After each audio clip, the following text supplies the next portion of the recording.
चलिए, ये तो आपने जाना यूटीआई के सफर के बारे में, लेकिन यूटीआई के बाद एसबीआई पहला नॉन यूटीआई नाम बना जिन्होंने म्यूचुअल फंड लॉन्च किए। यहाँ पर हमने देखा कि जून एंड तक 6.47 लाख करोड़ एयूएम के साथ एसबीआई म्यूचुअल फंड देश का सबसे बड़ा फंड हाउस बना। कैसा रहा अब तक का इनका सफर, जानते हैं डीपी सिंह, डिप्टी एमडी और chief business officer SBI mutual fund से। टीपी सर, बहुत बहुत स्वागत है आपका इस खास पेशकश में शामिल होने के लिए। आज़ादी के 75 साल और उसका अमृत महोत्सव का जश्न हम मना रहे हैं और इस जश्न में तमाम तरह की आर्थिक गतिविधियों को लेकर जो कहानियां भारत में गढ़ी है उस पर हमारा फोकस है। और जब बात हो म्यूचुअल फंड्स की तो हम एसबीआई को तो भूल ही नहीं सकते हैं। यूटीआई के बाद अगर हम देखें तो एक नॉन यूटीआई म्यूचुअल फंड जो कि सरकारी तौर पर निकला वो एसबीआई म्यूचुअल फंड की शुरुआत थी। शुरुआत करूंगी मैं। सफर किस बात से शुरू हुआ, किस तरह शुरू हुआ, कहानी की शुरुआत कहाँ से हुई? हमारा सफ़र बहुत ऐतिहासिक है क्योंकि हमारी जो एसबीआई म्यूचुअल फंड के होंद में आना स्टार्ट हुआ था पार्लियामेंट ऑफ इंडिया से 1987 में। उस वक्त के प्रधानमंत्री श्री राजीव गांधी, उनके पास फाइनेंस मिनिस्ट्री का भी कारोबार था, तो उन्होंने अपनी बजट स्पीच में ये बोला था कि भारत के नागरिकों को एक और ऑप्शन देने के लिए स्टेट बैंक को बोला जाएगा कि वो म्यूचुअल फंड को लॉन्च करें। उसके उन हिदायत के अंतर्गत ही स्टेट बैंक ऑफ इंडिया ने कुछ ही महीनों में एसबीआई म्यूचुअल फंड का गठन कर दिया था। बट तो ये यूटीआई के रहते जरूरत क्यों पड़ी इसके गठन करने की? इसके पीछे भी क्या कोई वजह थी, कोई कहानी थी? क्योंकि यूटीआई जो था एक स्टैट्यूट के अंतर्गत बनाया हुआ एक फंड था। हाँ। उसकी उस वक्त जरूरत ये पड़ी कि जैसे बहुत से बैंक है, कंपटीशन का होना बहुत जरूरी है। एब्सोल्युटली। हाँ। और उस वक्त ये धारणा आई कि कंपटीशन का होना बहुत जरूरी है और जो भारतीय स्टेट बैंक की रीच है अक्रॉस द कंट्री, उसको देखते हुए भी कैसे इस म्यूचुअल फंड का जो प्रोडक्ट है, जो यूनिट्स हैं, किस तरह से पूरे हिंदुस्तान भर में कैसे लोगों के पास पहुंचाया जाए। तो उस वक्त ये सोचा गया कि यूटीआई म्यूचुअल फंड होने के बावजूद भी उनकी जो पहुंच थी एक बहुत लिमिटेड थी, तो इसके लिए स्टेट बैंक ऑफ इंडिया को बोला गया ताकि पूरे हिंदुस्तान में म्यूचुअल फंड को लेके जाया जा सके। यहाँ पर हम बात कर रहे हैं 1987 की, है ना? तो वो दौर और आज का दौर जमीन आसमान का फर्क है और ये वो दौर है जब सेबी का भी गठन नहीं हुआ था, है ना? तो किस तरह से म्यूचुअल फंड्स को रोल आउट किया गया? देखिए, उस वक्त जब शुरू किया गया तो एसबीआई कैपिटल मार्केट्स ऑलरेडी थी, तो कैपिटल मार्केट रेगुलेटर था जो सेबी नहीं थी। हाँ जी। उसको सीसीआई बोलते थे, जिससे ये परमिशन वगैरह दी जाती थी। तो एसबीआई म्यूचुअल फंड उसका एक हिस्सा था। ठीक है। और it was way back before 87 only. तो उस वक्त इसको बना दिया गया था। हाँ। तो उसके अंतर्गत ही हम काम करते थे। म्यूचुअल फंड की होंद बाद में आई और ये म्यूचुअल फंड रेगुलेशन तो बहुत बाद में आया। अच्छा। तो उस वक्त एक ये था कि यूनिट है, इसे एग्रीगेटेड स्कीम, जो बेसिक कंसेप्ट था। हाँ। कि this is for aggregation of collecting money from various people, aggregated, pull it down and then invest in the market. अच्छा। तो ना तो उस वक्त इस तरह की रिसर्च थी, ना ही इस तरह का जिसको कहते हैं कि जो कंपनी का जो डॉक्यूमेंट्स है वो अवेलेबल होते थे। हाँ। तो उस वक्त काम करने का तरीका बिल्कुल अलग था। हाँ। परंतु over the period of time हमें एक इसके ऊपर बहुत प्राउड है, बहुत मान है इसके ऊपर कि हमने अपने आप को, एसबीआई म्यूचुअल फंड ने पूरा समय के साथ अपने आप को इवॉल्व किया and today we can say with proud, पूरा इसमें मान है कि हम we are one of the best mutual fund in the country.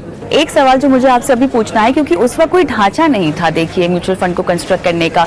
तो आजकल तो हम सब जानते हैं कि एसआईपी बहुत ही बेहतरीन तरीका है निवेशकों के लिए पैसे डालने का।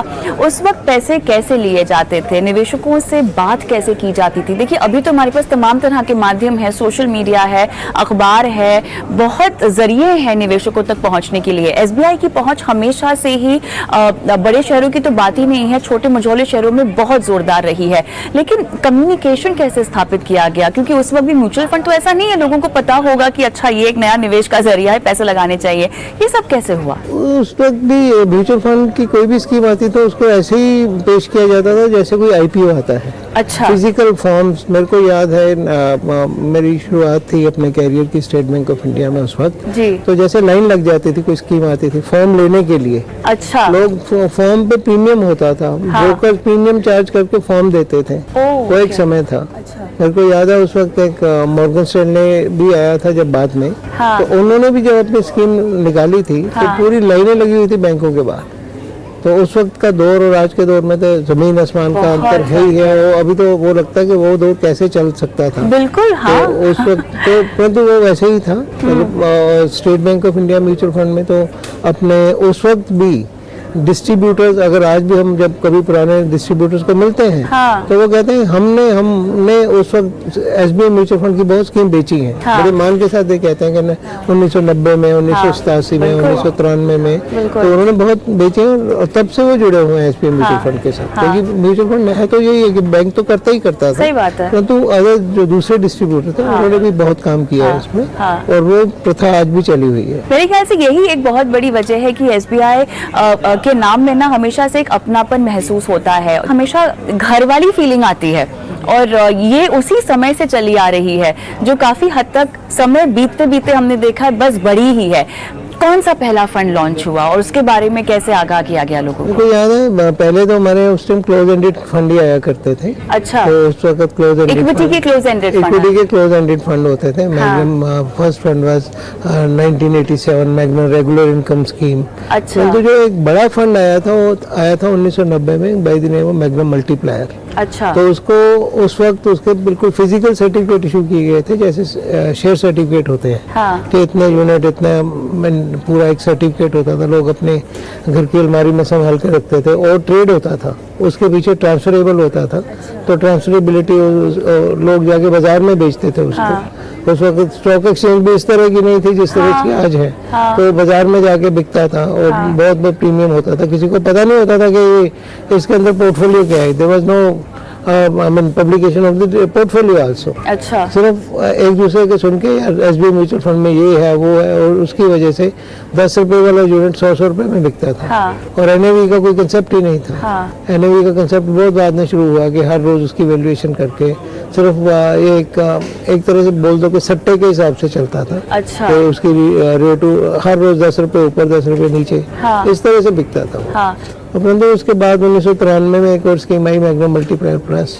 तो परंतु ये पूरा इसका जब सेबी के आने के बाद पूरा इसका शेप चेंज हो गया। ओपन एंडेड फंड शुरू हुए, पब्लिकेशन शुरू हुए, and it is still work in progress. We have evolved a big way and we are much ahead of the curve. हम अपने इवन जो डेवलप्ड कंट्रीज हैं, वेस्टर्न कंट्रीज हैं, रेगुलेशन के मामले में आज की डेट में हिंदुस्तान का mutual fund regulation is much ahead of others। तो जब ढांचे की हम बात करते हैं तो उस वक्त तो कोई फंड मैनेजर भी नहीं रहे होंगे।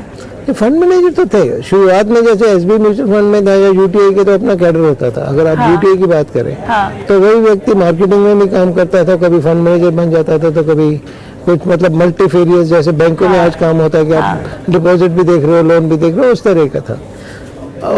एसबीआई म्यूचुअल फंड में भी उस वक्त लोग डेपुटेशन से आते थे, स्टेट बैंक ऑफ इंडिया से किसी ने ट्रेजरी में काम किया, क्योंकि कोई रेगुलेशन थे नहीं। आपको सिर्फ इन्वेस्टमेंट पोर्टफोलियो बनाना है और उसके बाद तो बाजार अपने आप ही करता रहेगा, उसको ऊपर करना नीचे करना आपका काम ही नहीं है।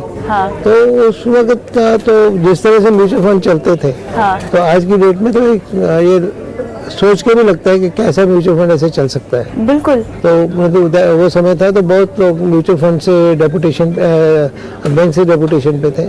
तो ये जो प्रथा उसके बाद करीब ईयर 1998 में मेरे को याद है, उस वक्त मार्केट से फंड मैनेजर्स को रिक्रूट करना शुरू किया। चीफ इन्वेस्टमेंट ऑफिसर तो हर हाल में एसबीआई से ही होता था शुरुआत। Market recruit chief investment officer करीब 2000-2001 में शुरू हुआ। फंड मैनेजर उस वक्त थे, मेरे को याद है उस वक्त भी IIM से डायरेक्ट रिक्रूट किए गए थे fund managers, and the journey started in 1998। अच्छा। And thereafter we have not seen back. Today is the absolutely professionally managed, very well managed company, and as the पूरा पैसा जो निवेशकों का है, एक बहुत ही सूझवान सुलझे हुए फंड मैनेजर्स के पास है, जो कि हर तरह से बाजार में सबसे ऊपर है। उस दौर में निवेशकों की मानसिकता के बारे में मुझे बताइए, क्या उनमें हिचकिचाहट होती थी? क्या उन्हें डर लगता था बाजार में पैसे लगाने से? क्योंकि उस वक्त अभी भी खैर लोग फिक्स्ड डिपॉजिट और रियल एस्टेट में अभी भी विश्वास रखते हैं, लेकिन उस वक्त का दौर बिल्कुल ही अलग था। उस वक्त के दौर में तो मैंने सुना है कि लोग अपने चावल के डब्बे के अंदर और जगह पैसे बचत के नाम पर डाल के रखते थे, तो बाजार में पैसे लगाना उनके तो बहुत नया कॉन्सेप्ट होगा। नहीं, वो देखिए उस वक्त आपके एयूएम भी ऐसे ही होते थे। हाँ, मेरे को याद है कि अभी कुछ साल की पहले की बात है, हाँ, जबकि एक इवॉल्व हो चुका था। हाँ, उस वक्त पूरा एयूएम 10 लाख करोड़ हुआ था। हाँ, तो उस वक्त किसी ने एक बहुत सीनियर सीईओ को पूछा था कि आपको क्या लगता है कि 20 लाख करोड़ कब होगा, तो उन्होंने कहा कि 5 साल लगेंगे। हाँ, और एक्चुअली 1.5 साल लगा। तो उससे पहले एयूएम भी बहुत कम होते थे। हाँ, हाँ, तो जो पूरे इंडस्ट्री का एयूएम was 30-40 हज़ार करोड़, तो आज की डेट में हम 38 लाख करोड़ की बात कर रहे हैं। तो वो जब 25-30 हज़ार करोड़ था, उसमें भी यूटीआई के पास द लॉयंस शेयर 15,000-20 हज़ार करोड़ उनके पास होता था, बाकी 10-15 हज़ार करोड़ पूरे म्यूचुअल फंड इंडस्ट्री के पास था। तो धीरे धीरे जैसे जैसे जागरूकता बढ़ी, जैसे जैसे रेगुलेशन आए, जैसे जैसे कम्युनिकेशन ठीक हुआ, तो साइज भी बढ़ता गया। किंतु उस समय के हिसाब से 25-30 हज़ार करोड़ भी बहुत बड़ा अमाउंट था। और इन्वेस्टर तो देखो, निवेशक तो उस वक्त भी थे, निवेशक आज भी है। आज भी सही बात है। आज कहते हैं ना घर घर निवेशक है। हाँ, बिल्कुल। उस वक्त निवेशक जो है, हाँ, वो एक कुछ लोग ही होते थे, चुनिंदा लोग ही होते थे। और दूसरा उस वक्त पुश प्रोडक्ट था। हाँ, आपको किसी ने पुश कर दिया, बैंक ने पुश कर दिया, डिस्ट्रीब्यूटर ने पुश कर दिया। हाँ, नॉलेज नहीं होती थी, कोई कह रहा है तो उसकी बात मान के कर दिया। 2008 और 2009 ये एक ऐसा दौर था जो पूरे विश्व के लिए चुनौतीपूर्ण भरा था। भारत में इस दौर को अगर म्यूचुअल फंड की नज़र से मैं देखना चाहूँ तो कैसे इसका सामना किया, क्या क्या चैलेंजेस आए आपके सामने? देखिए, उस वक्त सबसे बड़ा चैलेंज जो इंडिया में था वो लिक्विडिटी का था। सही बात। एक्चुअली एवरीथिंग केम फ्रॉम, क्योंकि very high leverage in US and other countries, तो उसका इम्पैक्ट हमारे ऊपर भी आया। हमारे ऊपर जो ज़्यादा दिक्कत थी वो लिक्विडिटी की थी। डिफॉल्ट की इतनी दिक्कत नहीं थी, कंपनी डूबी नहीं इंडिया की उस टाइम भी। कुछ कंपनीज को, जैसे रियल एस्टेट कंपनीज थी या कुछ और कंपनीज थी, उन्होंने थोड़ा डिले किया पेमेंट, परंतु बहुत ज़्यादा डिफॉल्ट की मतलब उस वक्त ये था कि लोगों का विश्वास जरूर खराब हुआ, लोगों को समय पे पैसा नहीं मिला, रिटर्न्स कम आई।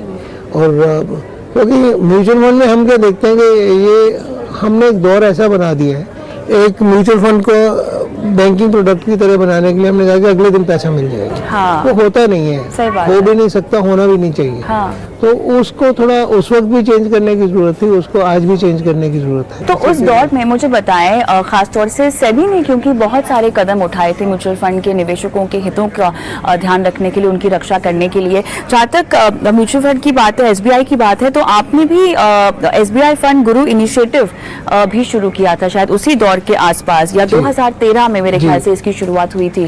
तो सेबी ने किस तरह से निवेशकों के लिए म्यूचुअल फंड में एक बार फिर से भरोसा लाने की कोशिश की, और उसके बाद एसबीआई म्यूचुअल फंड ने इस कार्रवाई को कैसे आगे बढ़ाया? देखिए, एक तो एसबीआई सेबी ने उस वक्त भी ये किया था कि लोगों को एनकरेज किया कि आप इन्वेस्टर एजुकेशन में बहुत एक इम्पोर्टेंट मुद्दा है। बिल्कुल। हाँ। और उस वक्त उन्होंने ये भी किया कि इन्वेस्टर एजुकेशन के लिए अलग से फंड बनाओ, उससे कंसेप्चुअल नॉलेज दी जाए। वो एक बहुत बड़ा सराहनीय कदम था। उससे बहुत फायदा हुआ, क्योंकि जो एमफी है, जो बॉडी है association of mutual fund in India, उन्होंने जब ये एडवर्टाइजमेंट शुरू की कि म्यूचुअल फंड सही है, उससे लोगों में म्यूचुअल फंड के बारे में जानने की जागरूकता पैदा हुई। राइट। और म्यूचुअल फंड ने किया कि उनको प्रोडक्ट्स के बारे में, उनको टैक्सेशन के बारे में, उनको लिक्विडिटी के बारे में, ओवरऑल कंसेप्ट के बारे में वो बताना शुरू किया। और लोगों को धीरे धीरे समझ आया बाजार से पैसा लंबे समय तक रखने से बनेगा, अगर छोटे समय में रखने में पैसा बन गया तो बोनस समझो। तो आखिरी सवाल, आज़ादी के 75 साल आज़ाद भारत को लेकर आपने कई सारे सपने आपके सामने साकार होते हुए देखे होंगे। नया सपना भारत के लिए और म्यूचुअल फंड इंडस्ट्री के लिए आपने क्या बुना है जो आप साकार होता हुआ देखना चाहते हैं आने वाले वक्त में? आज की डेट में हम बात कर रहे हैं घर घर तिरंगा। हाँ जी। हम तो कह रहे हैं घर घर म्यूचुअल फंड। वाह। We in SBI mutual fund we believe कि we should be the fund managers of every Indian. जी। जैसे हमारा पेरेंट कहता है banker to every Indian, we want to be the fund managers to every Indian. That is the thing. हर जगह पे पहुंचना चाहते हैं और वैल्यू बढ़ाना चाहते हैं। मतलब ऐसा नहीं कि टिक मार मत करो कि म्यूचुअल फंड में लगा दिए, जितना लगा सकते हो लगाओ, हर तरह का सोल्यूशन अवेलेबल है। हाँ। खास तौर पे मैंने अभी अपनी बातचीत में बच्चों की बात नहीं की, बच्चों के लिए स्कीम है। हाँ। अगर मेरे को कैपिटल जनरेट करना है अपने बच्चे के भविष्य के लिए, तो वो स्कीम है। सॉल्यूशंस है, सॉल्यूशंस इतने ज्यादा हैं, हर चीज के लिए सॉल्यूशन अवेलेबल है, सिर्फ सोचने की बात है। तो वही हमारा एक विश्वास है कि हर घर में म्यूचुअल फंड, और mutual fund there is no doubt about it कि mutual fund will be bigger than banking industry in next one decade. That's what you asked. बिल्कुल। If not bigger, it will be equal to the banking industry.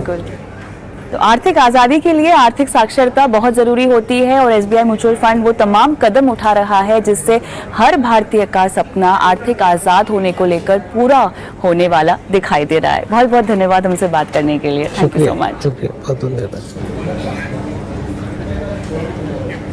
चलिए, इतनी बढ़िया बातचीत के बाद फिलहाल वक्त हो गया एक छोटे से ब्रेक का, लेकिन इस बेहद खास पेशकश में ब्रेक के बाद हम बात करेंगे कि आर्थिक आज़ादी में महिलाओं ने अब तक क्या क्या कारनामा कर दिखाया है, महिला निवेशक कितनी आगे बढ़ गई हैं और किस तरह से वित्तीय साक्षरता महिलाओं में बढ़ रही है, इस पर हम विस्तार से बात करेंगे। हमारे साथ होंगी एयरटेल बाई CNC की राधिका गुप्ता इस ब्रेक के बाद।